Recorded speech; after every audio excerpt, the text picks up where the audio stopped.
Bismillahirrahmanirrahim.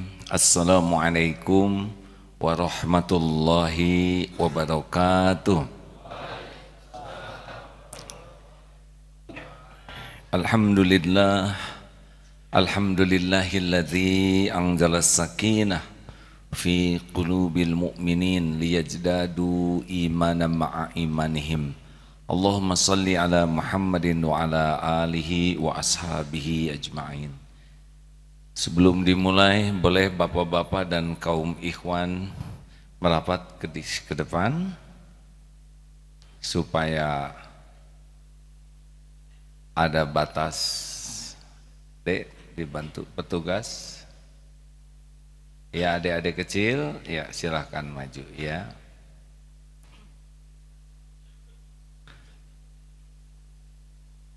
Terima kasih. Silakan. Nomor 145. Bismillahirrahmanirrahim. Kajian Al-Hikam nomor 145. Man akramaka innama akrama fika jamila sitrihi falhamdu liman sataraka laisal hamdu liman akramaka wa syakaraka. Siapa yang menghormati kepadamu, sebenarnya hanya menghormat keindahan tutup Allah kepadamu. Oleh karena itu, seharusnya pujian itu kepada Allah yang menutupi engkau, bukan kepada orang yang memuji dan terima kasih kepadamu. Kita dipuji satu, karena Allah memberikan sesuatu kepada kita yang membuat orang memuji kita. Wah, penampilannya rupawan. Pasti rupawan itu buatan Allah. Tidak pernah ada orang menciptakan dirinya sendiri. Wah, kamu cerdas, IQ-nya tinggi, pasti itu otak ciptaan Allah. Tidak ada orang yang menciptakan kecerdasannya sendiri. Wah, kamu terampil, badanmu kuat, pasti itu kekuatan Allah yang memberi. Karena tidak ada orang yang kuat kecuali dikuatkan oleh Allah. Pujian apapun yang datang kepada kita, pasti yang dipuji itu adalah karunia Allah. Satu. Dan yang kedua, mengapa kita dipuji orang? Yang kedua adalah karena Allah menutupi aib, dosa, kejelekan, kekurangan, kelemahan kita, sehingga orang lain tidak tahu siapa diri kita yang sebenar-benarnya. Jadi itulah yang menyebabkan dipuji. Termasuk mengapa saudara mau mendengarkan yang sedang ceramah ini. Pasti dua hal itu yang membuat kita dihormati, kadang dipuji. Jadi bagaimana kalau ada yang memuji? Terserah Allah. Allah menggerakkan orang memuji kita, kita harus tahu bahwa kita sedang diuji, termakan tidak oleh pujian itu. Mau puji, mau caci kepada kita sama, yaitu itu ujian dari Allah. Orang memuji kita izin Allah, orang mencaci kita juga izin Allah. Dua-duanya bisa jadi kebaikan, dua-duanya bisa jadi keburukan, tergantung bagaimana kita menyikapinya. Orang yang mencaci kita, dia sudah dapat sendiri dari dosanya. Tapi kita bisa jadi dosa, bisa jadi pahala. Kalau ada orang yang mencaci kita, satu, kita syukur. Bukan kita yang punya takdir mencaci. Seperti kita kecopetan, kita harus syukur. Bukan kita yang jadi copetnya. Dua, dengan adanya yang menghina kita, kita bisa dapat ilmu. Betapa jeleknya perilaku orang yang menghina. Betapa sakitnya hati karena dilukai. Ini ilmu, ladang ilmu, berarti Allah sedang mengajari kita untuk tidak menghina orang lain. Itu kalau kita dihina orang, dicaci orang, itu Allah mengajari kita supaya kita tidak melakukan hal yang sama. Kita ditipu, sakit, jangan nipu. Ada orang ingkar janji, tidak enak, itu pelajaran dari Allah supaya kita jangan melakukan keburukan yang sama. 3, kalau ada orang yang mencaci kita, kita harus bersyukur bahwa cacian orang kepada kita lebih sederhana dibanding kehinaan kita yang sebetulnya. Benarkah? Saudara pernah dengar dihina orang? Bandingkan dengan kehinaan diri kita yang tidak diketahui oleh orang yang menghina. Cetek sekali penghinaan orang dibanding kehinaan kita yang sesungguhnya. Berapa banyak orang yang berlumur dosa, matanya berzina, pikirannya kotor, hatinya busuk, hanya disebut, hei kamu pelit. Tidak ada apa-apanya pelit dibanding dengan kebusukan.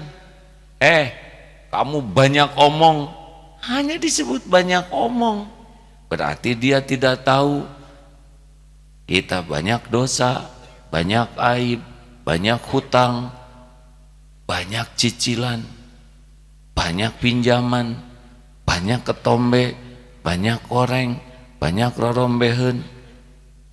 Banyak itu hal-hal yang tidak diketahui oleh orang lain.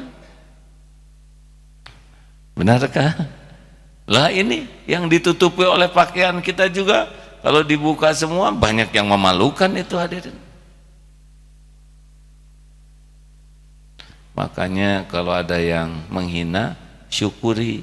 Penghinaan itu tidak seberapa dibanding kehinaan kita yang sesungguhnya.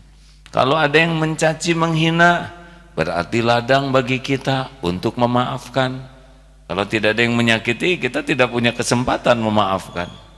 Berarti ladang bagi kita untuk idfa billati hiya ahsan, tolak keburukan dengan cara yang lebih baik. Naik hadirin, kita jadi pemaaf, kita membalas kata-kata buruk dengan kata-kata baik, jadi naik. Oleh karena itu jangan terluka karena tidak ada apa-apanya, dan penghinaan orang kepada kita tidak akan bisa menghalangi apa yang Allah berikan kepada kita. Benar? Siapa pencipta kita? Siapa yang memberi rezeki kepada kita? Siapa yang mengangkat derajat? Siapa yang memberi hidayah? Siapa yang bisa mengampuni dosa? Siapa yang memberi pahala? Siapa yang memberi husnul khotimah? Siapa yang punya sorga? Kalau gitu yang menghina punya apa? Tidak ada apa-apa. Yang menghina adalah ladang dari Allah supaya kita mendapat ilmu, pengalaman, amal, derajat. Bagaimana yang memuji? Sama. Mana yang lebih bahaya? Dicaci atau dipuji? Yang bahaya itu yang paling disukai nafsu. Mana yang disukai nafsu? Dipuji atau dicaci? Dipuji. Bahayanya dipuji apa? Bahayanya dipuji, kita jadi lupa kepada Allah, pemberi karunia yang membuat kita dipuji dan penutup aib. Itu yang paling bahaya. Jadi megang pujian itu, jadi merasa punya saya. Wah, kamu keren. Siapa dulu? Siapa apanya? Wih, anak-anaknya cakep-cakep, pintar-pintar. Gimana orang tuanya? Padahal orang tuanya kurang, ya. Tapi ngaku saja. Jadi hati-hati hadirin. Kalau dipuji itu lebih bahaya daripada dicaci. Apa yang paling berbahaya dari dipuji selain jadi ngaku-ngaku miliknya adalah kita jadi lebih percaya kepada omongan orang daripada percaya kepada kenyataan yang kita tahu. Begini, ini saya mohon maaf, perumpamaannya belum saya cari yang lain, maaf ya, saya mohon maaf. Kentut, bau, belerang, tapi yang di sana yang kentut ini bos, yang di sekitarnya itu pilek dan rada-rada menjilat ke atasan. Bagaimana kentut saya? Enggak bos, nggak bau ah. Ada yang nyeletuk, malah harum melati bos. Melati kan, melati. Si bos jadi yakin bahwa dirinya tuh kentutnya harum. Padahal hidungnya sendiri mengatakan bau. Tapi karena dia ketipu oleh pujian, sampai dia mendustakan apa yang dia ketahui ini. Makanya dianjurkan tuh kalau ada yang Rasulullah pernah menganjurkan, taburkan pasir. Tentu saja ini kiasan ya, karena tidak mungkin saya kesini nyiapkan pasir. Wah ceramahnya berkesan. Hadirin, naluri kita ingin dicaci atau ingin dipuji? Nah itu dia. Jadi kalau ada yang muji itu cocok dengan keinginan. Apakah ingin dipuji ini datang dari mana? Kan kita tidak ngerti kenapa kita ingin dipuji. Ingin dipuji itu Allah yang nanam pada diri kita. Loh kalau gitu apa salahnya? Salahnya pengen dipuji siapa? Kalau ingin dipuji makhluk cenderung jadi riya, jadi munafik. Orang yang senang dipuji makhluk itu biasanya yang dibagus-bagus casing. Pengen dipuji tidak salah, tapi ingin dipuji siapa itu yang jadi masalah. Kalau ingin dipuji orang, terus kalau orang sudah muji gimana? Jawab. Sekarang beli sesuatu bela-belain nyicil demi dipuji orang lain. Contoh sepeda lah ya, maaf nanggung nih, saya lagi seneng ngobrolin sepeda. Beli sepeda, santri nggak usah ngacung ya, saya jadi tahu yang nyicil. Ada yang nyicil tanpa bunga untuk bersepeda ke kantor, ada yang nyicil demi gaya. Sekarang kalau bagus sepedanya yang mahal nyicil, tetap kalau ngeboseh kita yang ngeboseh ya. Apa gara-gara dipuji yang muji ikut ngeboseh? Tidak. Yang muji ikut bayar cicilannya tidak. Wih sepeda keren nyumbang, itu tidak ada. Makanya hati-hati yang senang dipuji oleh manusia sampai tidak rasional. Nah kalau mau dipuji, pindahkan ingin dipuji siapa? Allah. Kalau dipuji oleh Allah, dia dapat segala yang terbaik. Dipuji manusia hanya getaran udara. Puji, caci, ember jatuh sama, hanya getaran udara yang merambat ke telinga. Tidak ada apa-apanya. Rezeki kita tidak bertambah karena dipuji, derajat kita tidak naik karena dipuji manusia, karena pemilik segala karunia adalah Allah Subhanahu wa Ta'ala. Kenapa ya kok saya suka sakit hati kalau dihina? Karena pengen dipuji. Halo? Kenapa sakit hati kalau dihina? Iya, pengen dipuji makhluk begitu. Mau bahagia? Jangan ingin dipuji, jangan takut dicaci.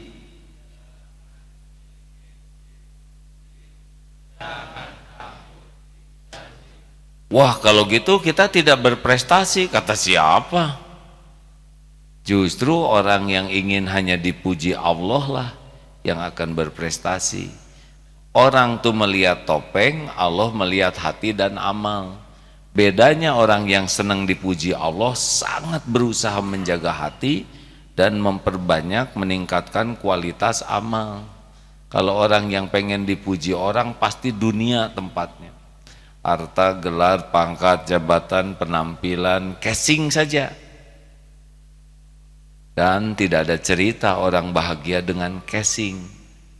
Orang bahagia itu dengan kolbun salim. Begitu. Kenapa pada mikir gini? Kalau gitu kita cuek dong dengan penilaian makhluk. Siapa yang nyuruh cuek? Tidak ada perintah cuek. Yang diperintahkan itu sibuk dengan penilaian Allah. Siapapun yang sibuk dengan penilaian Allah, pasti dia akan menggunakan standar terbaik. Karena Allah menilainya sampai ke hati terdalam. Boleh pakai pakaian yang indah, pakailah sepanjang berpakaian itu niat dan caranya sesuai dengan yang diperintahkan Allah. Di Darut Tauhid sedang dicanangkan bike for ibadah, bersepeda untuk ibadah. Ibadah itu syaratnya dua, niatnya benar, caranya juga benar. Maka niat bersepeda tidak boleh niat pamer sepeda, tapi gimana sepeda saya bagus. Ya nggak apa-apa sepeda bagus, kan yang jadi dosa bukan sepedanya, hatinya. Rasulullah juga kudanya bagus, untanya bagus, tapi tidak ada ria dan memang manfaat. Niatnya bagus, ikhlas, bukan untuk pamer kemampuan, bukan untuk pamer kekuatan, bukan untuk kelihatan jago tanjakan, bukan. Itu tidak mudah hadirin. Bersepeda dengan hati ikhlas itu susah. Bisa pamer sepedanya, bisa pamer penampilannya, baru juga beli langsung pakai kacamata hitam, tidak kelihatan jalan. Nah berarti terlalu hitam kacamatanya, karena gaya hadirin. Misal penampilan, bukan tidak boleh punya sesuatu yang bagus, tapi jangan itu yang jadi niat. Yang kedua ada nih caranya, jangan sampai bersepeda itu, maaf ya, pakaiannya jadi dosa. Pakai celana terlalu pendek, lutut kemana-mana, tidak nutup aurat. Harus, atau terlalu ketat. Ini juga tidak baik. Dalam Islam kan tidak boleh terlalu ketat sehingga bikin kotor hati dirinya dan kotor hati orang lain. Juga di jalan harus tertib, ngalangin orang itu tidak baik. Mentang-mentang kita bersepeda kemudian mengambil hak-hak orang lain, itu juga jadi dosa. Jadi bersepeda untuk jadi ibadah itu tergantung ingin dipuji siapa. Sepanjang jalan ada yang pakai headset, ada yang ngaji, ada yang murotal, ada juga lagu-lagu. Bagaimana caranya supaya bisa merubah? Bisa mati di jalan. Kalau brek misalkan takdirnya mati, apalah memang garisnya kita mati di jalan, apa yang sedang kita dengar? Hati-hati hadirin, jangan sampai kita mati pas tidak ingat ke Allah. Makanya kalau mau nanti bersepeda atau bermotor touring, udah ditambahkan yang bisa membuat ingat kepada Allah sepanjang jalan. Jadi dakwah, berhenti bersepeda pungut sampah, berhenti bersepeda beres-beres di lingkungannya, ke masjid, sholat duha, bagus kan? Berhenti bersepeda sambil istirahat, murojaah Quran, baca Quran, Masya Allah. Nah hadirin, kalau ingin dipuji orang, cenderung casing, ingin dipuji Allah, cenderung membersihkan hati dan meningkatkan kualitas, kuantitas amal. Innallaha la yanzuru ila suwarikum wa amwalikum walakin yanzuru ila qulubikum wa a'malikum. Begitu? Ada yang akan tambahkan, Ustaz? Sudah cukup tausiahnya?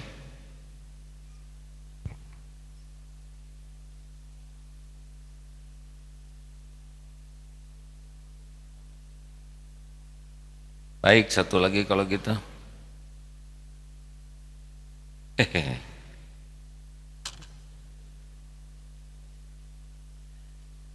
Kalau melihat begini semua berbaik sangka ya.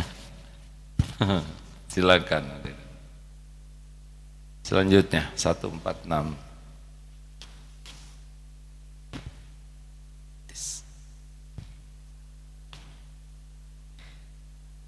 Bismillahirrahmanirrahim.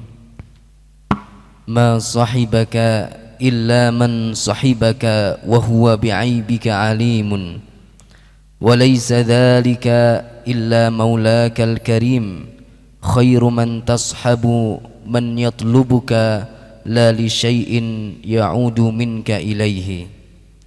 Sebenarnya bukan sahabatmu kecuali yang bersahabat kepadamu setelah ia mengetahui benar-benar kejelekanmu, dan tiada yang demikian itu kecuali Allah Tuhanmu yang maha mengetahui. Sebaik-baik sahabatmu ialah yang selalu memperhatikan kepentinganmu, bukan karena suatu kepentingan yang diharap daripadamu untuk dirinya. Sebetulnya ini sahabat dalam tanda kutip ya, karena Allah subhanahu wa ta'ala Tuhan semesta alam, sedang kita adalah cuman makhluk kecil ciptaan Allah yang tidak ada apa-apanya. Ini hanya menunjukkan betapa Allah itu udah tahu keburukan kejelekan kita, tetap kita tuh dijaga, dicukupi, dilindungi, ditutup aib, diberi makan, minum, pakaian, diberikan pangkat, kedudukan, gelar, jabatan, dihargai orang. Padahal Allah tahu seperti apa. Sholat kita jarang khusyuk, doa kita juga enggak ngerti, baca Quran jarang, sekalinya dibaca tidak paham, tapi masih sok pembaca Quran. Kita ke masjid juga, ke masjid ya ke masjid, tapi sholatnya tidak khusyuk, tapi merasa paling ahli masjid.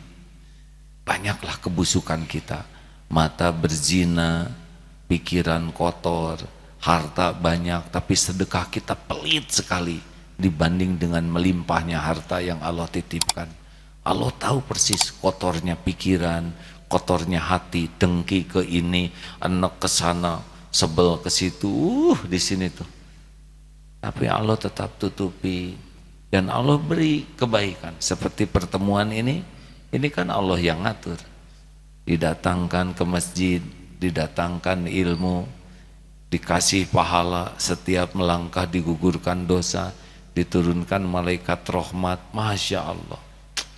Fabi ayyi ala'i rabbikuma tukadziban. Makanya hidup mah dibuat lebih sederhana saja, hadirin. Bagaimana hari-hari yang kita jalani agar kita semakin disukai Allah. Mau tahu cara yang paling pentingnya? Mau tahu? Belajar putus berharap dari selain Allah. Itu yang membuat kita tidak ikhlas tuh, karena kita berharap, ingin dilihat kebaikan kita, ingin diakui, ingin dipuji, ingin dihargai, ingin dihormati, ingin disebut-sebut kebaikan kita, ingin dibalas budi, ingin diterima kasihi. Kita minta ke Allah, tapi hati kita ngarep-ngarep dari selain Allah.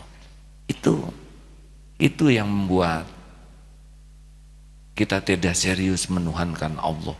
Padahal makhluk-makhluk yang kita harapkan itu tidak bisa apa-apa kecuali Allah yang menggerakkan, memberi manfaat. Kalaupun mereka ditakdirkan menghargai kita, Kita kalau memang itu tujuan dari amal kita, sudah hilang pahalanya. Makanya mutlak bagi kita bermujahadah untuk melepaskan hati ini dari bersandar, berharap, bergantung, dan takut kepada selain Allah. Harus dilatih. Terima kasih. Terima kasih DKM Masjid At-Taqwa Tangerang. Mana DKM At-Taqwa Tangerang? 12 orang. Adakah? 1, 2, cuma 2, 3, 4, 5. Oh, Pak Dadang. Assalamualaikum. Sahabat saya waktu SMP. Paling pintar, paling baik. Terima kasih. Jangan buka rahasia ya. Terima kasih dari Tangerang. SMP Eka Sakti Semarang 157.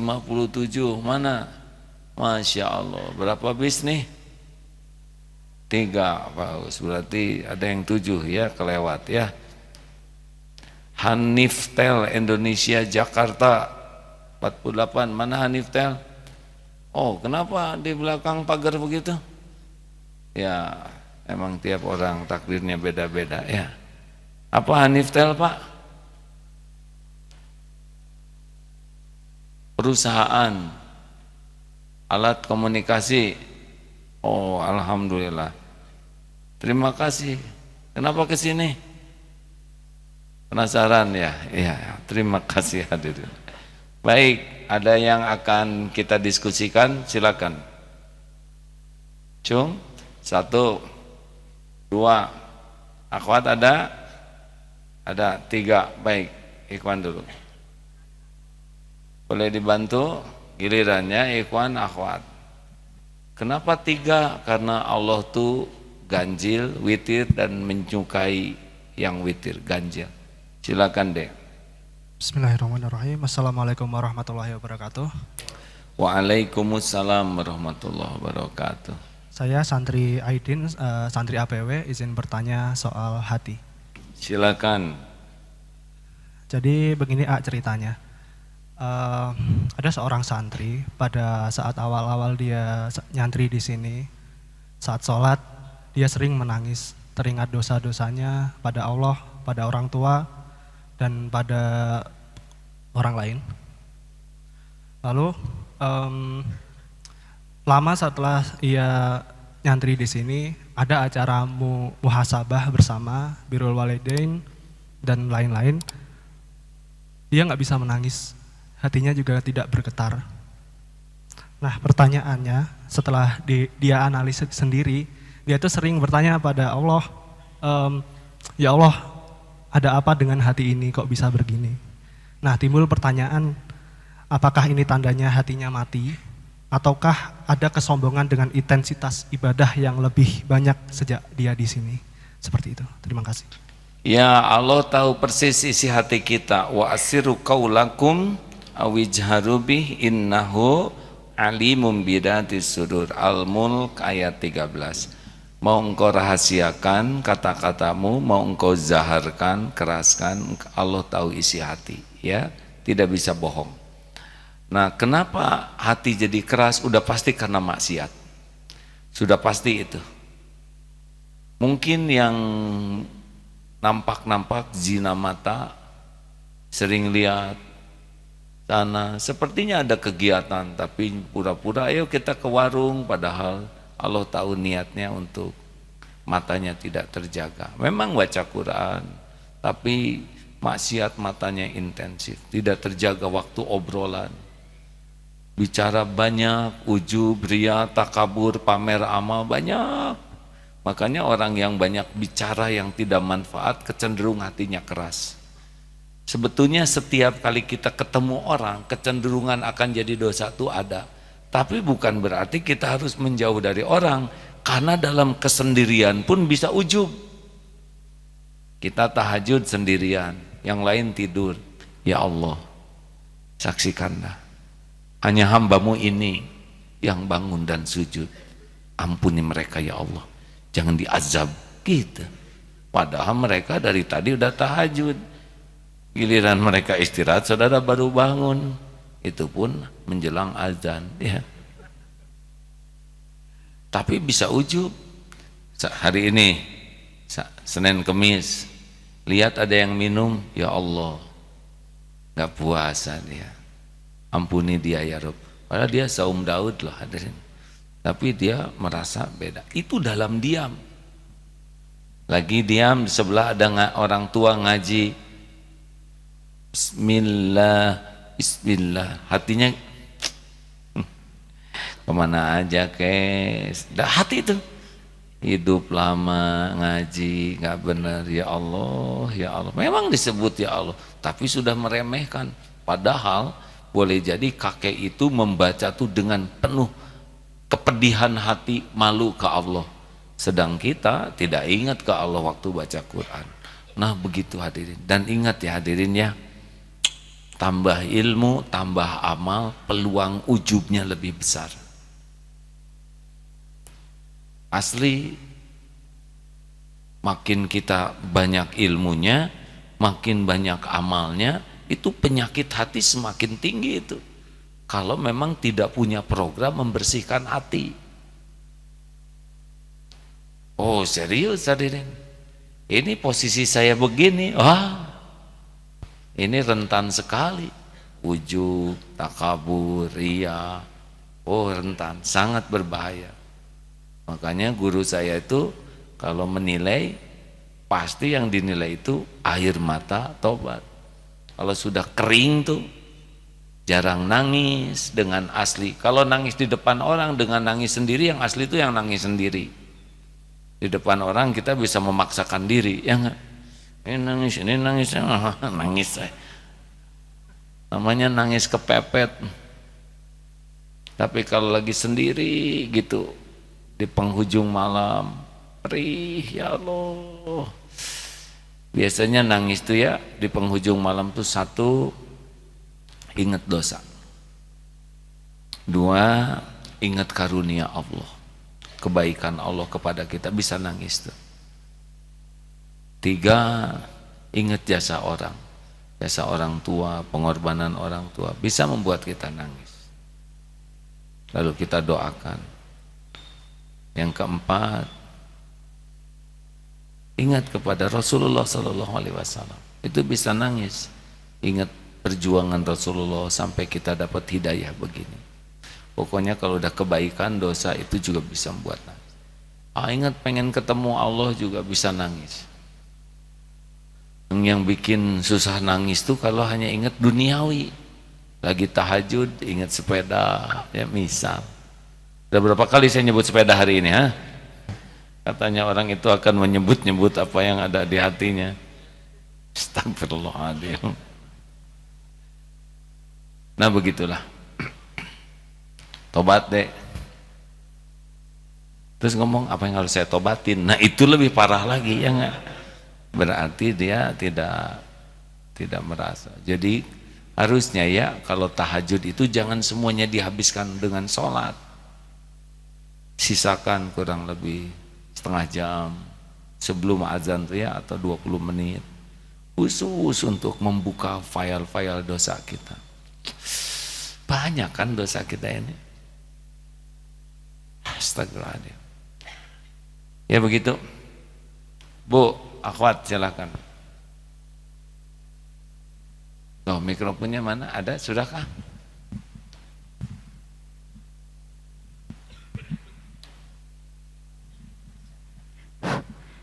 Assalamualaikum warahmatullahi wabarakatuh. Waalaikumsalam warahmatullahi wabarakatuh. Maaf sebelumnya mungkin agak lama ya bercerita. Permasalahannya, saya ketua yayasan sekaligus pimpinan pondok pesantren yang ditinggalkan oleh almarhum 10 bulan baru meninggal. Penyakitnya sama dengan Ustadz Arifin Ilham. Tapi saya juga adalah seorang pengusaha. Dulu tahun 2007-2013 saya 6.000 karyawan. ada bisnis di Pasar Tanah Abang, Tamrin City. Sekarang ketika almarhum meninggal, saya berusaha sekuat tenaga untuk menjadi seorang pimpinan di pondok pesantren, sekaligus ketua yayasan dan juga sebagai pimpinan perusahaan. Tetapi saya berusaha sekuat tenaga mendisiplinkan ustadz, guru, kepala sekolah dan semuanya.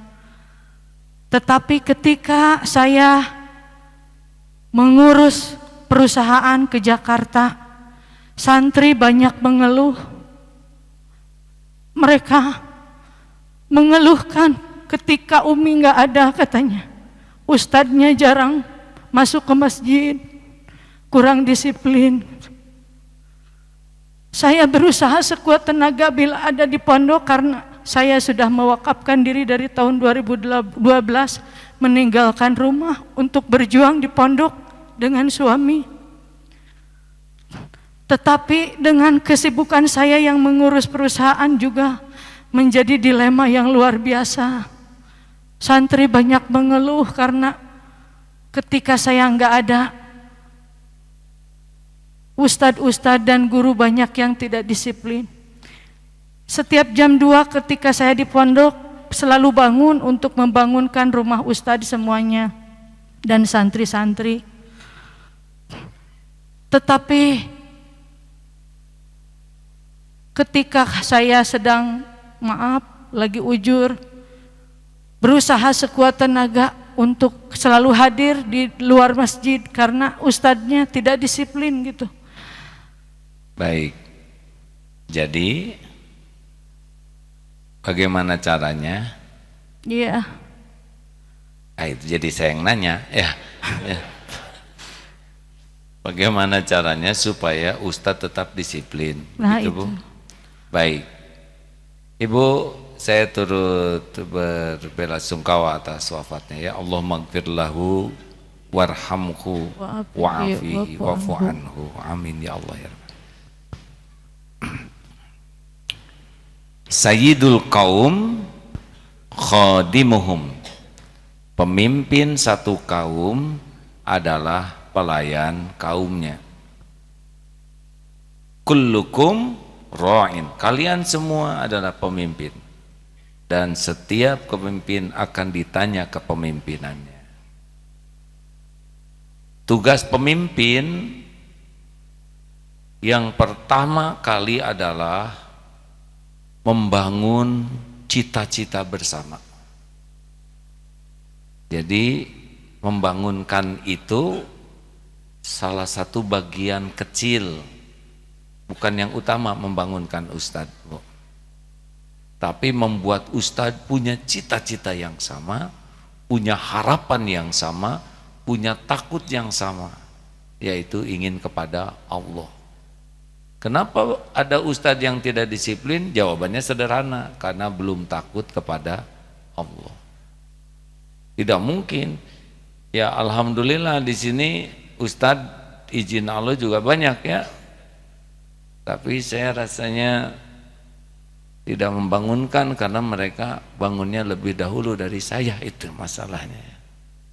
Nah, jadi ibu harus bagaimana duduk bersama, membuat orang punya cita-cita yang sama. Yang kedua, satu sudah membangun cita-cita. Kalau cita-citanya tidak ada, tidak bisa. Kalau tidak sama cita-cita, Dek, tolong tuh 2, 3, 4, tolong pindahkan meja ini ya, punten, segera. Silakan, ya, ya silakan. Tuh. Maksudnya ke sini Pak. Ya. Begitulah hadirin. Makasih ya, maaf. Ini hanya sekedar ilustrasi.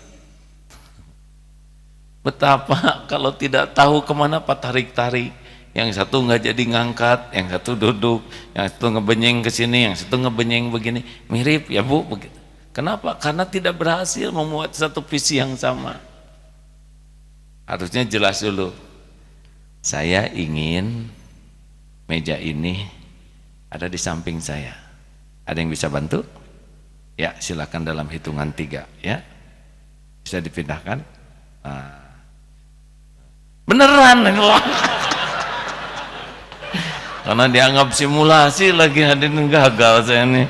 Asli deh, ya udahlah nggak apa-apa. Yang kedua, bagaimana kita memotivasi? Karena sudah tahu, orang harus juga mau, bukan hanya tahu. Nah, itu seninya kepemimpinan. Di antaranya dengan keteladanan, dengan menyemangati punish and reward, ya, reward and punishment, diberikan hadiah atau dia dapat sanksi. Ini seninya kepemimpinan. Nah, di sana yang ketiga harus menjaga, kan ini naik turun nih semangat ini. Tidak akan langsung sekali ceramah langsung soleh sedunia, kasihan penceramah ya, nggak ada lagi yang dengerin. Harus punya kemampuan, satu, membangun cita-cita bersama, menggerakkan orang menuju cita-cita bersama, betul? Nah, terus juga seorang pemimpin harus punya kemampuan yang dipimpinnya ini punya kemampuan yang sama dengan yang pemimpinnya. Bisa dipahami hadirin? Jadi saya tidak boleh hanya jadi sendirian pemimpin ini. Saya harus berusaha sebanyak mungkin orang punya kemampuan memimpin. Karena saya pasti mati, pasti nggak ada. Salah satu tanggung jawab kepemimpinan adalah membangun para pemimpin. Kesuksesan seorang pemimpin adalah bukan dia yang dipuji. Kesuksesan seorang pemimpin ketika semakin banyak lahir pemimpin-pemimpin baru yang juga terpuji. Itu Bu. Nah, ini kerja keras seorang pemimpin. Ya. Iya, Pak. Jadi santri dan ustadz, guru-guru itu semua pada mengeluhkan, menginginkan ada figur yang mungkin seperti almarhum yang 24 jam gitu. Sedangkan saya cuma seorang perempuan yang sibuk dengan bisnis.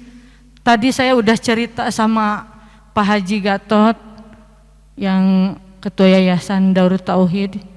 Saya ceritakan semuanya, bagaimana kalau saya serahkan Al-Fasalam ini untuk dikelola gitu sama Pak Haji gitu. Pak Haji tadi siapa? Pak Haji Gatot tadi udah cerita kepada beliau. Baik. Karena mungkin. Di mana Bu ini tempatnya Bu? Ya di Cianjur Pak. Iya Bu. Saya mengerti pasti berat lah ya. Berat Bu. Mengurus pesantren tidak seperti mengurus perusahaan. Banyak sekali pernak-perniknya. Apalagi di sini nih wajah, maaf ya hadirnya.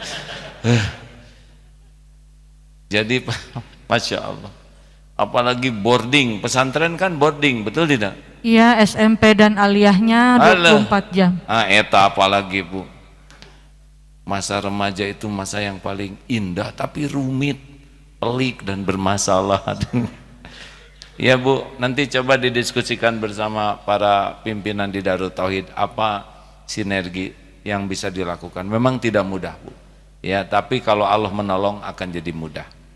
Ibu mohon maaf ya kalau tadi jawaban saya tidak sesuai dengan yang Ibu perlukan. Ya, terima kasih Assalamualaikum warahmatullahi wabarakatuh. Waalaikumsalam warahmatullahi. Tadi nengok Jasmine rumah sakit bersalin. Katanya ini ada ibu-ibu yang suaminya kenal ke AA tapi baru meninggal dan istrinya akan melahirkan. Sesudah jumpa kelihatan tenang. Gimana teh? Iya, suami saya yang nge-WA ke AA, istri hamil dan suami saya tertabrak motor. Usianya 26 tahun. Ini saya sedang hamil dan sebentar lagi melahirkan. Saya lihat itu ya, auranya terus cara berbicaranya. Teh, kenapa? Bukan kenapa. Teh, bagaimana dengan situasi ini? Ya, semuanya sudah takdirnya, sudah waktunya. Bisa menerima ini? Iya, saya bisa menerimanya. Memang dengan keimanan bisa lebih siap. Saya mohon maaf ya Bu ya, mudah-mudahan ada hikmahnya yang disampaikan barusan. Kita harus siap Pak Dedin, naik motor, hampir aja nyebut naik sepeda. Untung saya tahan naik motor, atau selain itu yang tidak ada mesinnya ya, bisa saja meninggal. Asli nih, dan meninggal tidak harus kita yang bikin salah, bisa dari belakang, bisa terpleset masuk. Siapa kemarin ada santri cerita baru punya, itu yang baru ya, saya tidak nyebut sepedanya, kendaraan baru. Kenapa itu babak belur begitu? Karena sedang mudun, saya rem, saya kira itu rem belakang, ternyata rem depan, teng ke depannya. Bayangkan kita pengen rem pakem, dikasih yang pakem ngacelang. Hadirin, betapa mudah bagi Allah tuh, tidak ada jago dalam hidup ini. Tidak ada yang jago, terampil, terlatih, yang asli sehingga bisa mengalihkan dari satu takdir ke takdir lain, tidak. Yang ada tuh cuma satu saja, karunia Allah semata. Makanya tidak boleh sok jago, sok ahli. Terakhir, tadi siapa yang ngacung? Maaf, silakan Pak. Ya, langsung Pak. Assalamualaikum warahmatullahi wabarakatuh. Waalaikumsalam warahmatullahi wabarakatuh. Terima kasih kami dari SMP Kasakti Banyumanik Semarang. Mudah-mudahan Semarang Pak. Ya. Masih ingat waktu mengisi kajian di Masjid Darut Tauhid dan Hidayatullah. Kami tidak jauh dari situ. Gini pertanyaan kami mungkin tidak sesuai tema, tapi mudah-mudahan bermanfaat. Terkait dengan bahwa hari ini kan kita tidak mungkin lepas dari HP ya. Mohon nasihat AA buat kami dan buat santri kami, siswa-siswa kami, supaya HP itu tidak menjadi tabungan dosa, tetapi menjadi pahala sekaligus memberikan manfaat yang banyak kepada kami semuanya. Mudah-mudahan ini didengarkan oleh santri-santri kami juga. Kami beserta 148 siswa dari sana menuju ke sini. Terima kasih. Assalamualaikum warahmatullahi wabarakatuh. Waalaikumsalam warahmatullahi wabarakatuh. Sambil mendengar pertanyaan ini, sambil saya berpikir, menafakuri apa yang saya lakukan dengan HP yang baru saya sembunyikan ini. Ya,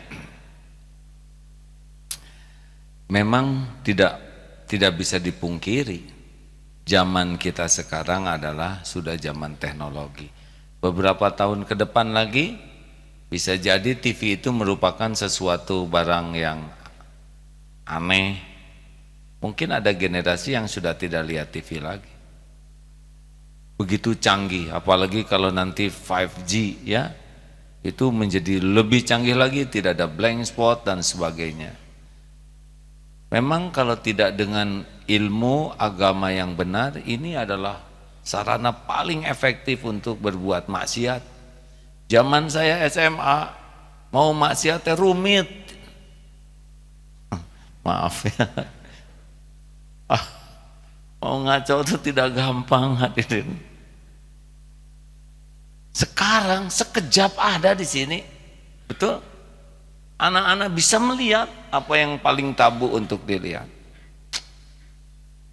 Pernah dapat kiriman video anak kecil tuh di samping ibunya berjilbab, anaknya begini, anak perempuan, dekat matanya begini. Ternyata yang dilihat itu yang tidak layak sama sekali dilihat oleh siapapun. Dan anak itu tahu karena dia menyembunyikan. Kalau orang bikin salah kan tidak mau diketahui orang. Besar kemungkinan ini ibunya yang punya rekaman itu sehingga dilihat oleh anaknya. Ibunya ngobrol saja begitu enak. Di samping anaknya yang saya kira balita itu. Jadi mungkin yang harus dilakukan pertama adalah sebelum menasehati orang lain, bagaimana perilaku kita dengan HP ini. Saya nih, guru-guru para orang tua, jangan sampai kita nuntut anak pada saat yang sama kita memberi contoh. Kenapa ceramah bawa HP? Karena di sini banyak dalil-dalilnya. Profesor Google yang bantu yang. Jadi begini langsung keluar dalilnya. Banyak hal yang manfaat, sangat banyak. Tapi dalam saat yang sama maksiat banyak. Jadi mungkin saran saya Pak Guru, Bapak dan guru-guru ajak juga para orang tua untuk mengevaluasi perilaku, karena kita tidak akan punya power di dalam menasehati anak didik kalau kita melakukan hal yang sama salahnya. Asli nih hadirin, coba sing sabar kalian, innallaha ma'asobirin, jangan marah-marah, la takdob walakal jannah. Rasul tuh nggak pernah marah-marah, tahu? Pasti lucu ya kan, karena dia marah ya. Sampai ada anak yang ditanya, kamu mau jadi apa anak sayang di TK? Mau jadi bunga yang indah? Nggak mau Bu Guru. Mau jadi kupu-kupu warna-warni terbang indah? Nggak mau. Mau jadi apa nak? Saya pengen jadi HP Bu Guru. Ibu saya emang nggak pernah lepas dari HP. Kalau HP manggil ibu mah pasti cepet-cepet. Mau tidur juga sama HP. Bangun tidur yang pertama dipegang HP. Saya pengen jadi HP Bu Guru. Ah, ibunya, benar? Jadi kalau anak-anak sekarang rada mudah dengan HP tuh, itu selain anak itu sendiri dampak dari lingkungan, juga dampak dari perilaku orang tua, guru. Sampai ada itu kan Bu, Ibu udah dengar cerita yang sepakat jangan pegang HP kalau lagi makan. Kan ada yang lagi makan tuh semua pegang HP masing-masing. Akhirnya HP simpen. Terus bapaknya tuh jatuh tuh sendok. Pas jatuh ke bawah langsung semuanya pegang HP, istri dan anak-anak. Pas bapaknya bangkit simpen lagi. Lalu jatuh lagi, lap, semua gini lagi. Pas bangkit simpen lagi. Bapaknya curiga, lihat. Akhirnya itu tempat garam jatuh, lama di bawah. Ternyata si bapak di bawah lagi main HP. Coba keluarga berarti ini rapat.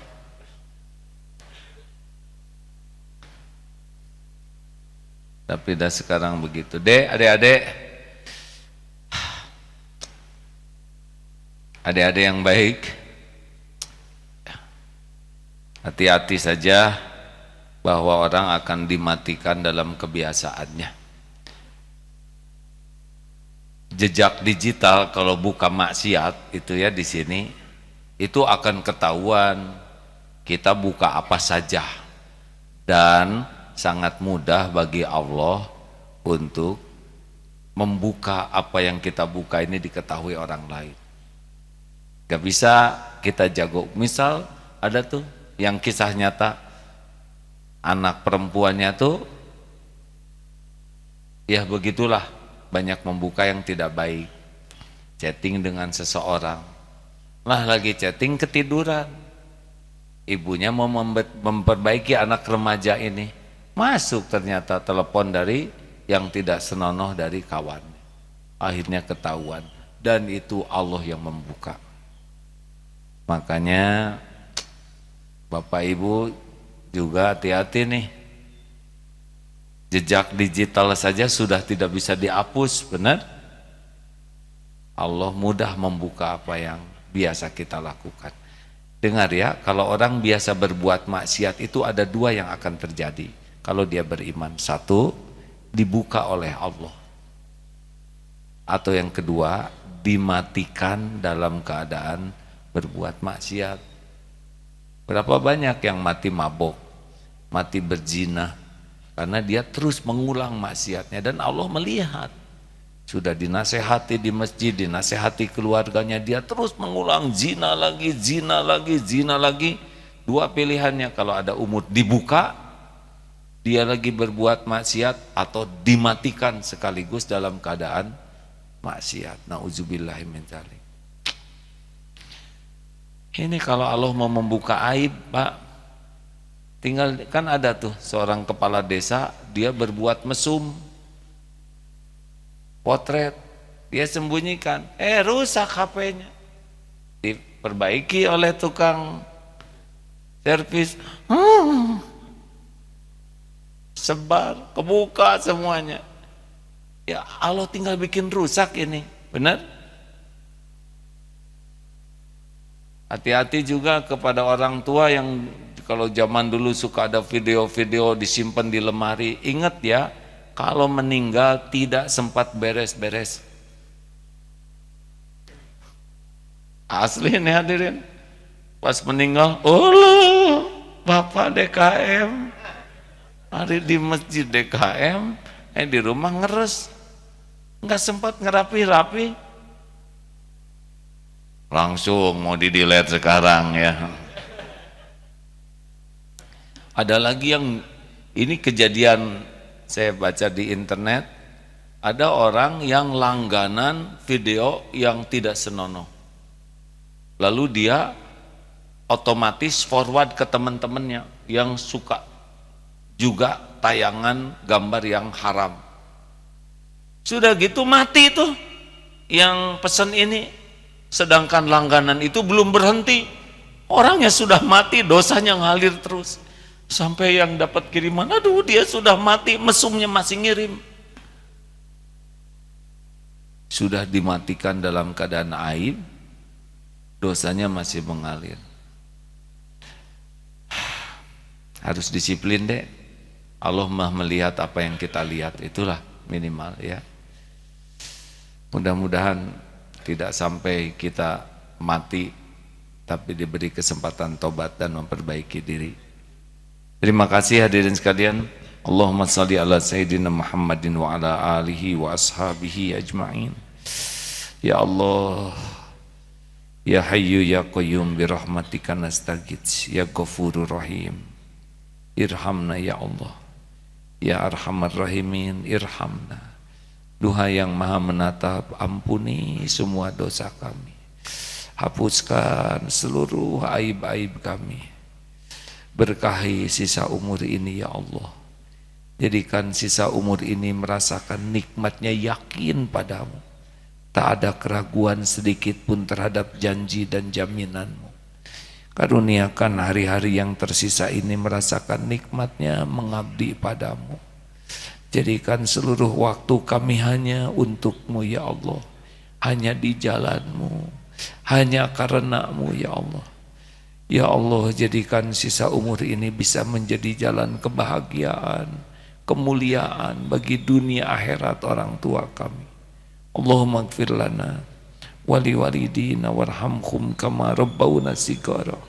Rabbana hablana min azwajina wa dhurriyyatina qurrata a'yun waj'alna lil muttaqina imama.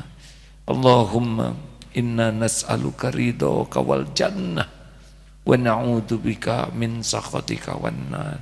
Ya Allah, tolonglah saudara-saudara kami yang teraniaya di Cina, di Palestina, dimanapun yang engkau saksikan. Engkau maha tahu, engkau maha melihat, engkau menggenggam segala-galanya ya Allah. Kuatkan iman saudara kami, lepaskan dari kejahatan makhlukmu ya Allah. Jadikan semua kepahitannya pengangkat derajat di sisimu. Jadikan wafatnya wafat jadi syuhada. Ya Allah, hanya engkau yang kuasa melindungi siapapun yang engkau kehendaki. Lindungilah kami dan saudara-saudara kami dari siapapun yang menjauhkan kami darimu.